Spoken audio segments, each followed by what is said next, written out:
Hi hello welcome to our channel. Fish egg అంటే చాలా మందికి తెలియకుండా అలాగే వదిలేస్తారు. ఇందులో omega 3 proteins, vitamin D, B12 ఎక్కువగా ఉండడం వల్ల ఇమ్యూనిటీ పెరగడంలో బాగా సహాయపడుతుంది. ఇంత హెల్తీగా మరియు టేస్టీగా ఉండే ఈ ఫ్రైని ఎలా చేయాలో చూద్దాం.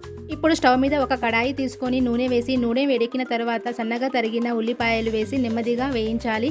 అవి సాఫ్ట్గా మారిన తర్వాత 2-3 పచ్చిమిర్చి వేసి గోల్డెన్ కలర్ వచ్చే వరకు కలుపుతూ ఉండాలి. ఇలా దాదాపు 5 నిమిషాల పాటు మగ్గించాలి. ఆ తర్వాత చిటికెడు పసుపు, అల్లం వెల్లుల్లి పేస్ట్ వేసి కలిపి మూత పెట్టి మరో 5 నిమిషాల పాటు అలాగే ఉడికించాలి. ఇలా పచ్చివాసన పోయినంత వరకు కలుపుతూ ఉండాలి. ఆ తర్వాత ఫిష్ ఎగ్స్ని అందులో వేసి మూత పెట్టాలి. అలాగే ఇవి చాలా సాఫ్ట్గా ఉంటాయి కనుక మధ్య మధ్యలో కలుపుతూ ఉండాలి. ఇప్పుడు సరిపడా ఉప్పు వేసి మనకు నచ్చినంత కారం వేసి మరోసారి కలుపుతూ ఉండాలి.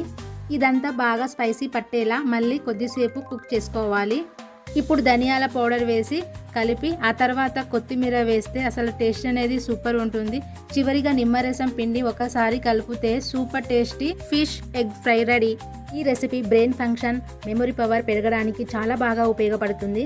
ఇది వేడివేడి అన్నంలో అయినా చపాతీ, జొన్న రొట్టెలో కూడా చాలా బాగా సెట్ అవుతుంది. ఈ హెల్తీ రెసిపీ మీకు నచ్చితే లైక్ చేయండి, షేర్ చేయండి. ఇలాంటి మంచి మంచి వీడియో కోసం నా ఛానల్ తప్పకుండా సబ్స్క్రైబ్ చేసుకోండి. Thank you.